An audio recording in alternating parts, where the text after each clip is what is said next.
French in the wind.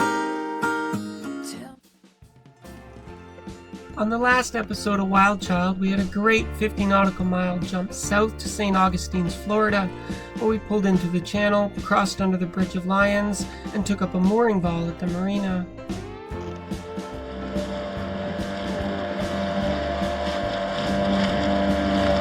And after a rest, we decided we needed to get off the boat, so we jumped in the dinghy to go to town and explore.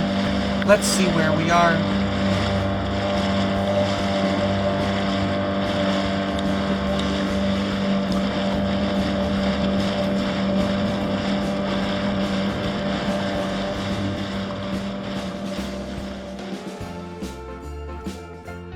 Well, this is a cool looking bird.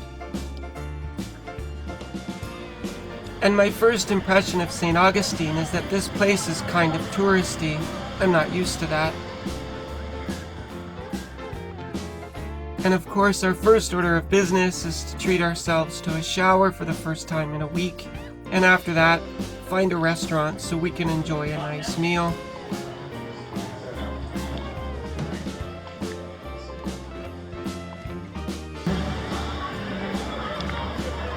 Hey, you. Hi. What do you have for dinner? Is that a camera in my face, or are you just happy to see me?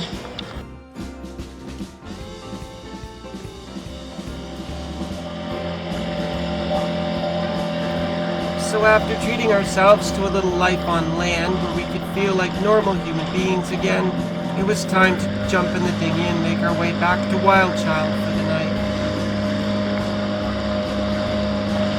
Maybe tomorrow we'll go and explore like tourists.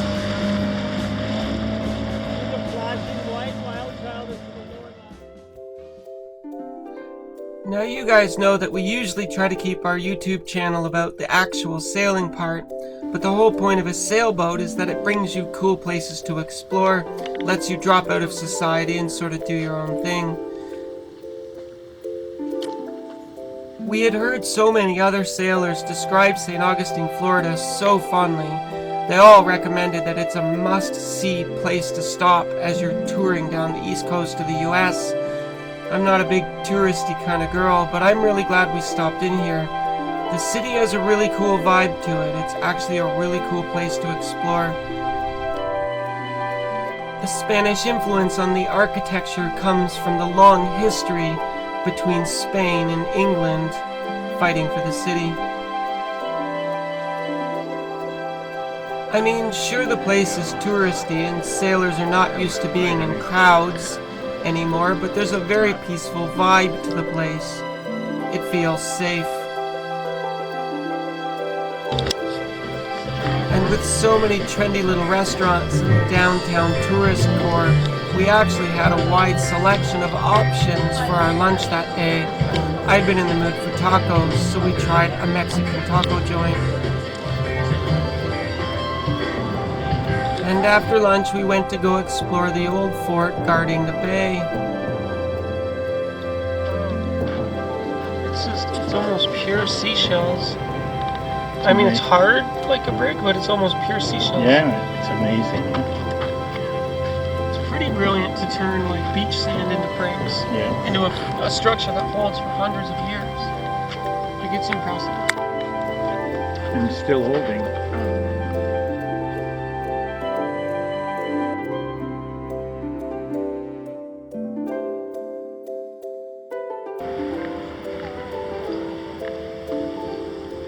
I would say that overall, St. Augustine, Florida is actually a very cool place.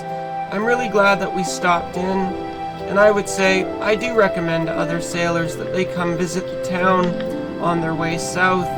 They're very respectful of the sailing community, their prices are reasonable, and there's a lot to see and explore. It makes it a worthwhile stop. For WildChild, St. Augustine was the first time that we had found sunny blue skies and clear weather. We treated ourselves to a rest and we stayed for 3 days to take a break from sailing life and just try to feel like human beings again. We needed to rest and recover. Oh, really? And you only dropped like 8 feet or 5 feet, right? Wow.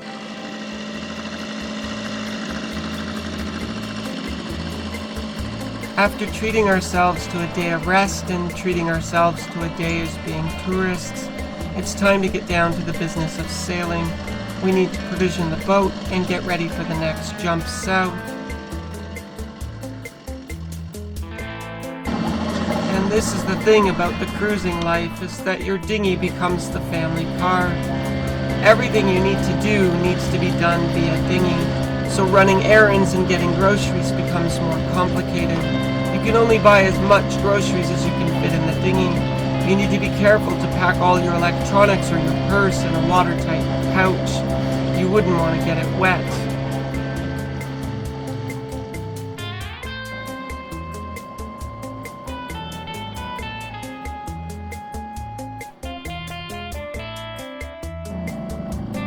They have a really nice marina and a free dinghy dock to invite you to shore.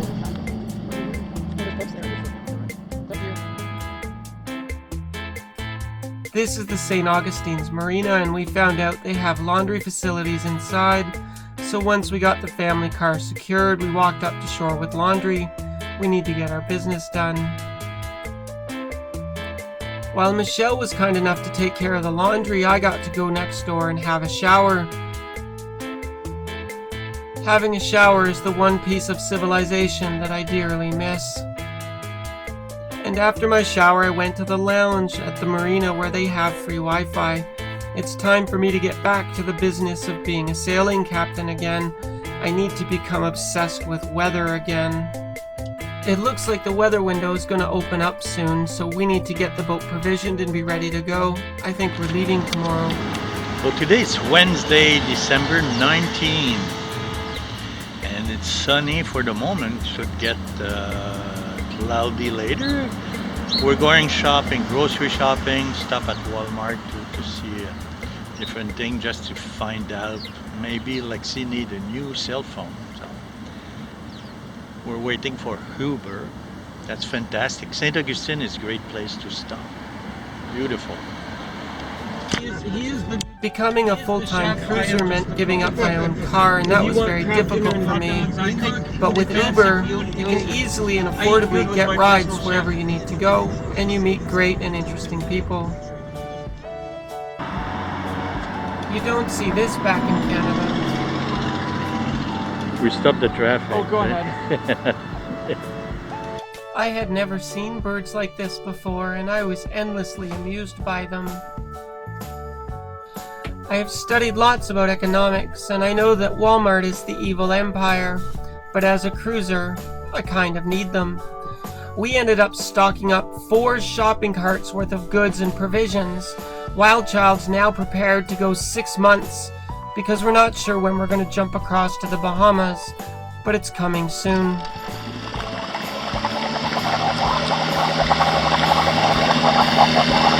When you buy so much groceries, you completely fill the dinghy with no room for your captain, and you still have a cart and a bit left.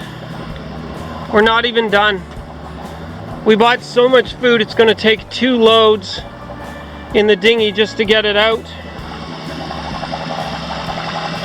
So off goes Michelle,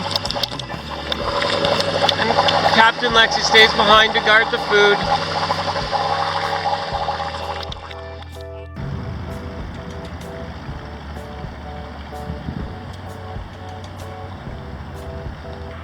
Now here's an interesting side story. I met these Canadians while I was waiting on the dock for Michelle to return, and they have an interesting story. A few weeks ago, they were sailing down the east coast of the US.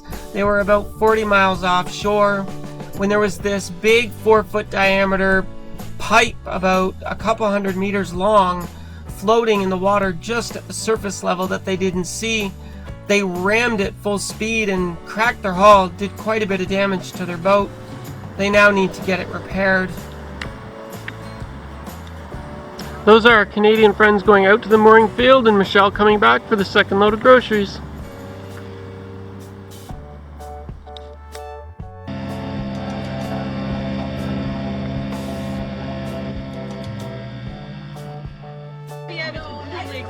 Later that night, we were invited out to join our friends Mark and Debbie. The lady who has the bar has been doing this for, this is the 3rd year. Every Wednesday she makes food. She loves sailors. She loves all of us, yes. And every Wednesday she makes food for us, and we come in and tip well and buy drinks. That's it. In that. It's good to tip Danny, the musician, even though he's not playing as much tonight. We're taking over his Sometimes it's nice for sailors to get to socialize with other sailors.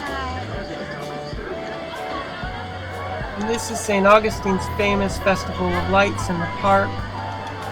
It's really pretty.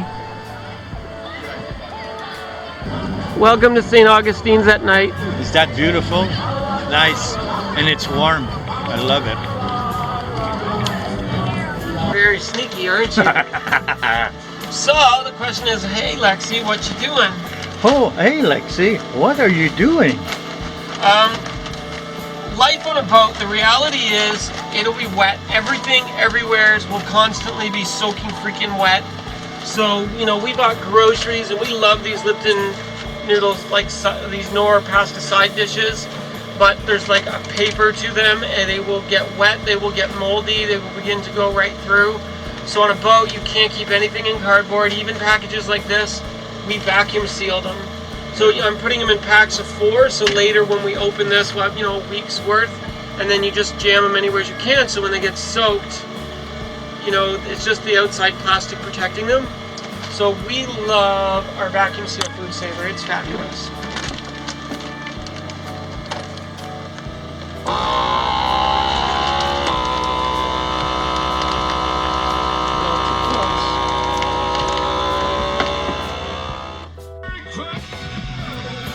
It took a long time the next day to find a place to store all of the food and get everything put away and stored properly.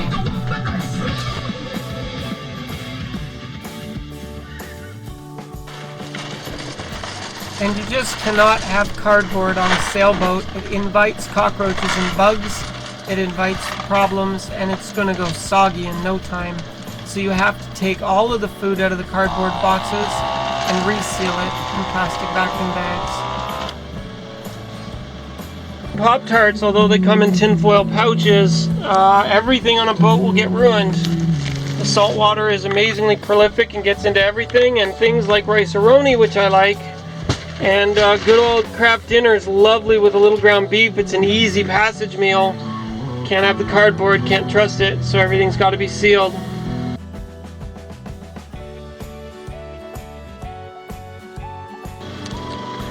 So earlier in the video you saw that we provisioned like 3 buggies worth of food at Walmart.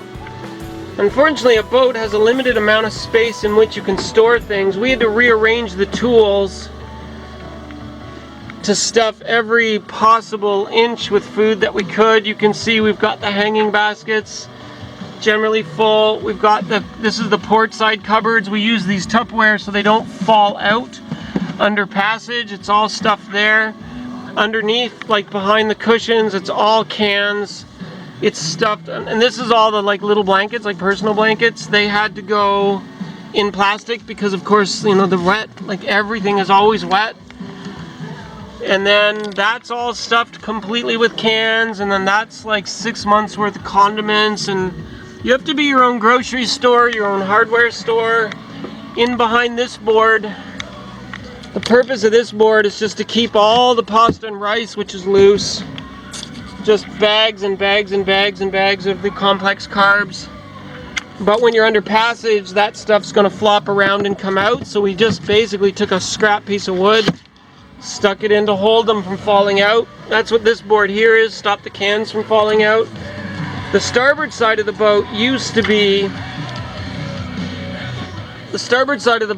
be tools and stuff for maintenance and repair.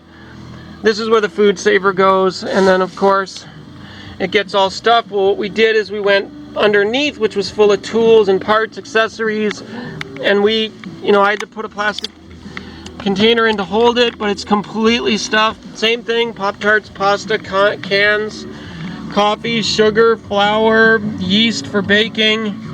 Both sides of the boat are completely stuffed with food.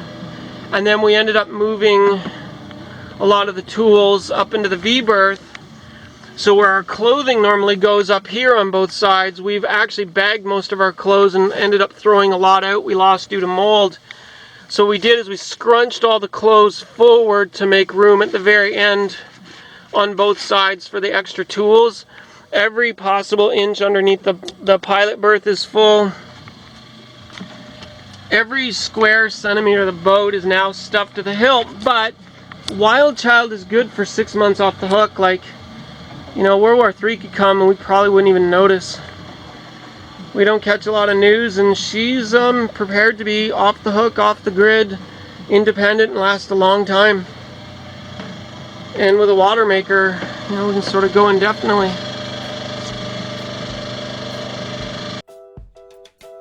WildChild is now fully provisioned. We're not sure when we're going to make our jump across the Gulf Stream to the Bahamas, but we're getting close. WildChild's ready to go.